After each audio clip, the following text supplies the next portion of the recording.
చాలామంది ఇంగ్లీష్ రాకపోవడం వల్ల చాలా లాస్ అయ్యే వాళ్ళు కూడా ఉన్నారు కదా. ఐ మీన్ వాళ్ళ కెరీర్‌ని గ్రోత్ చేసుకునే వాళ్ళు ఉంటారు. అండ్ ఎంతో టాలెంట్ ఉన్న వాళ్ళు ఉంటారు. కానీ కేవలం ఇంగ్లీష్ రాకపోవడం వల్ల ఏమవుతుందంటే వాళ్ళు వాళ్ళకున్న నాలెడ్జ్‌ని కూడా చూపించుకోలేకపోతారు. కేవలం ఇంగ్లీష్ రాకపోవడం వల్ల. అటువంటి వాళ్ళలో మీరొకలా. అయితే ఈ వీడియోని ఎండింగ్ వరకు చూడండి. నేను యాక్చువల్‌గా నడుస్తూ మాట్లాడుతున్నాననమాట ఆఫీస్‌కెళ్ళే దారిలో.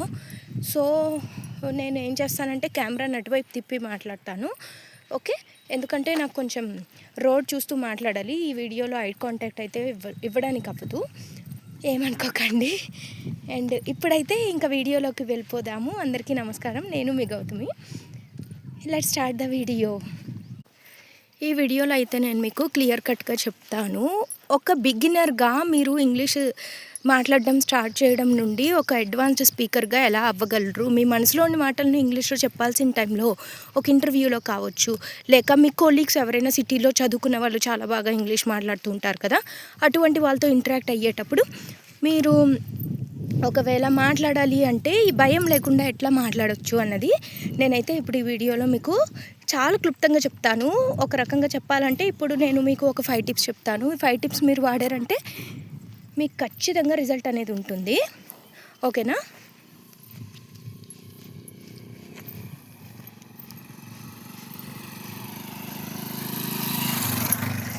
Okay. Now coming to the first tip. ఈ 5 టిప్స్ని మీరైతే నోట్ డౌన్ చేసుకొని ప్రాక్టీస్ చేయడానికి ట్రై చేయండి. ఎలా చేయాలన్నది కూడా నేను మీకు చెప్తాను. ఫస్ట్ టిప్ వచ్చేసి ఇమ్మర్జన్ అనమాట. ఇమ్మర్జన్ అంటే ఏంటో తెలుసా అండి?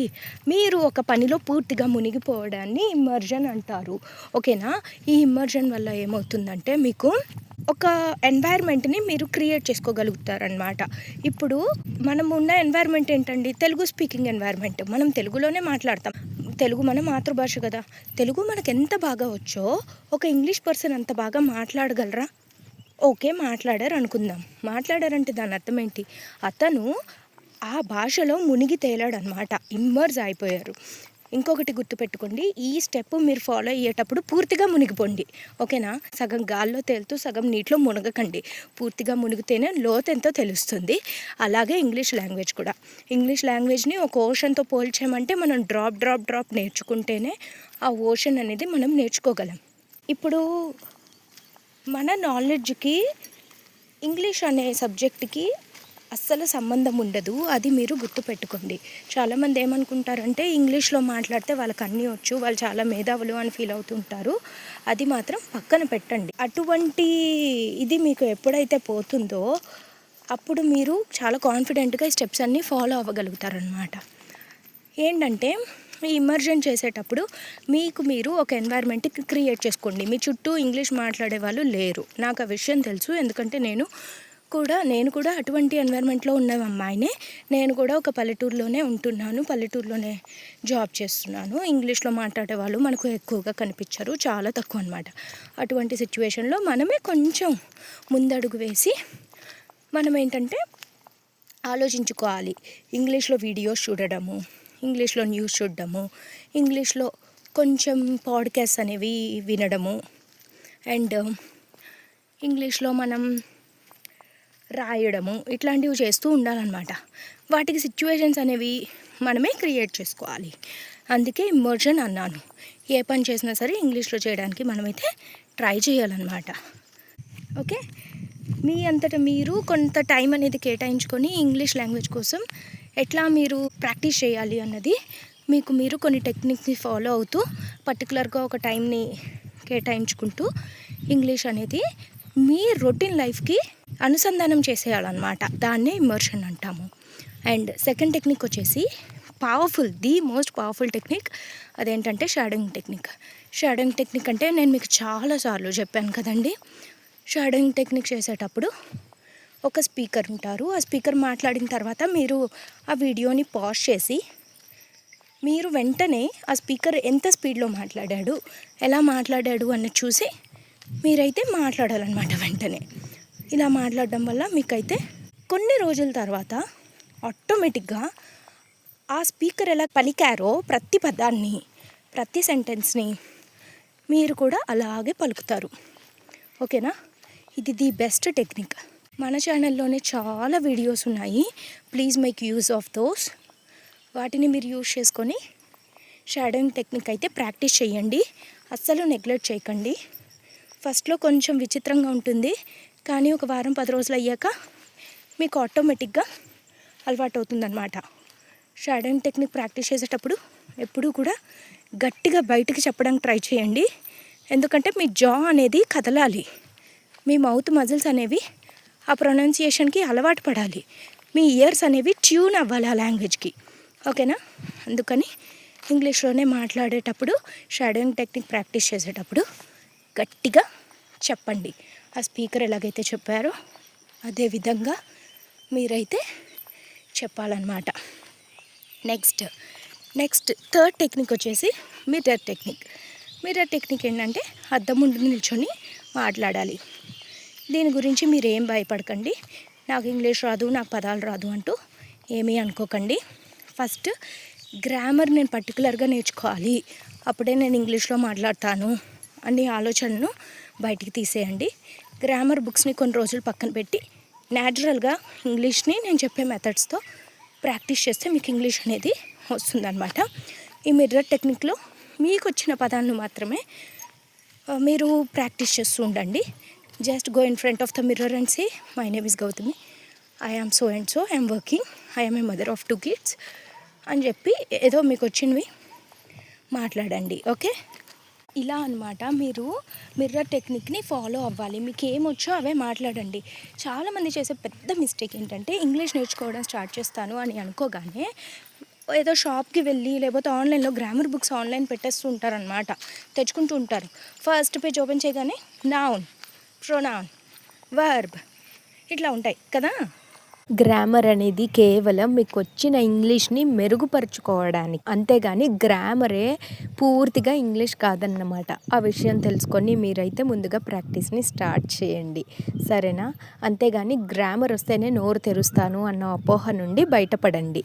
నెక్స్ట్ టెక్నిక్ వచ్చేసి రికార్డింగ్ టెక్నిక్ అనమాట. మీ అందరి దగ్గర స్మార్ట్ ఫోన్స్ ఉంటాయి కదండి. ఆ స్మార్ట్ ఫోన్లో జస్ట్ ఒక 5 to 10 minutes మీ వాయిస్ని ఇంగ్లీష్లో మాట్లాడుతూ రికార్డ్ చేయడం ట్రై చేయండి. ఓకేనా? మీరు ఇందులో ఫాలో అవ్వాల్సిన రూల్స్ ఏంటంటే తప్పులు మాట్లాడినా పర్వాలేదు, ఓకే, గ్రామర్ మిస్టేక్స్ చేసినా పర్వాలేదు, మీరు ఫంబుల్ అయినా పర్వాలేదు, కానీ మధ్యలో మాట్లాడడం మాత్రం ఆపకండి. ఓకేనా? కంటిన్యూగా మాట్లాడుతూనే ఉండండి. మీరు మధ్యలో ఆపేసినా పర్వాలేదు, ఓకే, కానీ ఆ 5 minutes కానీ 10 minutes కానీ ఏదైతే టైం పెట్టుకున్నారో మీరు అదనమాట ఖచ్చితంగా మాట్లాడి తీరాలి. ఓకే, ఇలాగా మీ వాయిస్ని మీరు ఇంగ్లీష్లో మాత్రమే మాట్లాడుతూ రికార్డ్ చేసిన తర్వాత అది మీరు వినాలన్నమాట. విని మీ మిస్టేక్స్ని కరెక్ట్ చేసుకుంటూ ఉండాలి. ఎప్పుడైనా చూడండి, మనం చేసిన మిస్టేక్స్ని ఎవరైనా మనకు చెబితే కొంచెం కోపం వస్తుంది, కొంచెం ఏంటి ఇంత చిన్న మిస్టేక్ చేసినా అనిపిస్తుంది కదా. అదే మన మిస్టేక్స్ని మనం తెలుసుకున్నామంటే ముందుగానే మనకు ఏంటంటే మనం రెక్టిఫై చేసుకునే ఛాన్స్ ఎక్కువ ఉంటుందన్నమాట. అది ఇంకొకరి దగ్గర మనం ఇబ్బంది పడకుండా మనల్ని కాపాడుతుంది. సో ఈ రికార్డింగ్ టెక్నిక్ ద్వారా 2 uses ఉన్నాయి. ఒకటి, మనకు ఇంగ్లీష్ ఫ్లూయెన్సీ అనేది బిల్డప్ అవుతుంది రెగ్యులర్గా చేయడం వల్ల. అండ్ సెకండ్ది ఏంటంటే మన మిస్టేక్స్ని మనం రెక్టిఫై చేసుకునే ఛాన్స్ అయితే ఉంటుందన్నమాట. And last and final technique ఏంటంటే నా బెస్ట్ టెక్నిక్ అనమాట ఇది, అదే రీడింగ్ అలౌడ్. ఓకేనా? మీరు ఎంత గట్టిగా చదివితే మీ మజిల్స్ అనేవి అంత స్ట్రాంగ్ అవుతాయి. మీ మజిల్స్కి అలవాటు పరచాలి ఈ లాంగ్వేజ్ని, మీ ఇయర్స్కి ట్యూన్ చేయాలి ఈ లాంగ్వేజ్ని. ఎప్పుడైతే ఆటోమేటిక్గా మీరు ఇంగ్లీష్లో గట్టిగా ఒక స్టోరీ బుక్ కానివ్వండి, న్యూస్ పేపర్ కానివ్వండి, ఇంగ్లీష్లో ఉన్నది చదవడం స్టార్ట్ చేస్తుంటారో అప్పుడు ఏమవుతుందంటే మీ ఇయర్స్ బాగా వింటూ మీ బ్రెయిన్కి ఆటోమేటిక్గా శక్తి ఉంటుందన్నమాట. కొన్ని పదాలు కానీ సెంటెన్సెస్ కానీ ఆటోమేటిక్గా ఒక డేటాబేస్లా ఫామ్ అయ్యి స్టోర్ అయిపోతూ ఉంటాయి మీ బ్రెయిన్లో. ఎంత బాగుంది కదండి. మనం కంప్యూటర్ని కనిపెట్టాం అంటే మన బ్రెయిన్ ఇంకెంత షార్ప్గా ఉంటుందో ఆలోచించండి.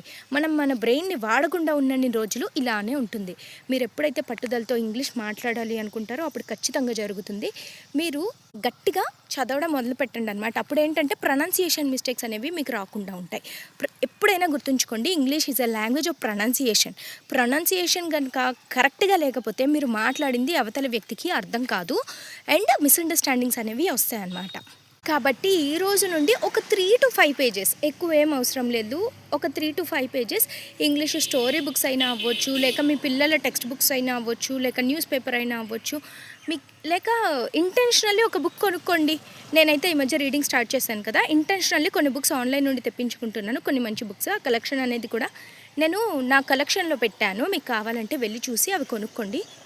ఆ బుక్స్ చాలా బాగున్నాయి చదవడానికి. సో మీరు కూడా ట్రై చేయండి, ఓకేనా. నా కలెక్షన్లో ఉంటుంది, స్టోర్లో ఉంటుంది. మీరు వెళ్ళి ఆ బుక్స్ని అయితే కొనుక్కొని చదవడం ప్రాక్టీస్ చేయండి. మీకు నాలెడ్జ్తో పాటు ఇంగ్లీష్ కూడా వస్తుంది. ఒక్కసారి ఫైనల్గా ఆ 5 టిప్స్ అనేవి మళ్ళీ రిపీట్ చేస్తాను, జాగ్రత్తగా వినండి. ఫస్ట్ టిప్ వచ్చేసి ఇమ్మర్షన్, అంటే ఈ భాషలో మీరు మునిగిపోవాలన్నమాట నేర్చుకోవడంలో. సెకండ్ టిప్ వచ్చేసి షాడోయింగ్, అంటే స్పీకర్ ఎలాగైతే చెప్తున్నారో వారికి నీడలాగా మీ పదాలు అనేవి ఉచ్చరించడం స్టార్ట్ చేయాలి, ప్రాక్టీస్ చేయాలి ఎంత వీలైతే అంతగా. మన ఛానల్లో చాలా షాడోయింగ్ చేసే వీడియోస్ ఉన్నాయి, దయచేసి అవి యూజ్ చేసుకోండి. అండ్ థర్డ్ టిప్ వచ్చేసి talk to your self in front of the mirror. నేను ఖచ్చితంగా మీకు చెప్తున్నాను, ఫస్ట్ ఈ టెక్నిక్ స్టార్ట్ చేసినప్పుడు మీ కళ్ళల్లోకి మీరు చూస్తూ మాట్లాడుకోలేరు. ఇది ప్రాక్టీస్ కొద్దీ వస్తుంది. అండ్ అది మీకు అలవాటైన తర్వాత నలుగురిలో ఏంటి 100 మంది ముందైనా మీరు అవ్వలీలగా ఇంగ్లీష్ అనేది మాట్లాడగలుగుతారు. ఫోర్త్ టిప్ వచ్చేసి రికార్డింగ్. ఇది ది బెస్ట్ టెక్నిక్. మీరు ఎంత బాగా రికార్డ్ చేసుకొని మీ తప్పుల్ని సరిదిద్దుకుంటూ మీ ఫ్లూయెన్సీ అంత మెరుగుపడుతుంది. And last and final tip ఏంటంటే రీడింగ్ అలౌడ్. మీరు ఎప్పుడు ఏది చదివినా కానీ గట్టిగా చదవండి, అందరికీ వినిపించేటట్టు చదవండి. వాళ్ళకు కూడా అర్థం కావాలి మీరు ఇంగ్లీష్ నేర్చుకుంటున్నారని, వాళ్ళకు కూడా ఇంట్రెస్ట్ రావాలి ఇంగ్లీష్ నేర్చుకోవాలని. ఓకే, ఈ 5 టిప్స్ అయితే మీరు ఫాలో అవ్వండి. మీకు ఒకవేళ ఒకదానికి వివరించి ఎలా మేడం, ఇప్పుడు for example reading allowed technique ఉంది, అది ఎలా ప్రాక్టీస్ చేయాలో మీకు తెలియదు అనుకో, నాకు కమెంట్ సెక్షన్లో పెట్టండి.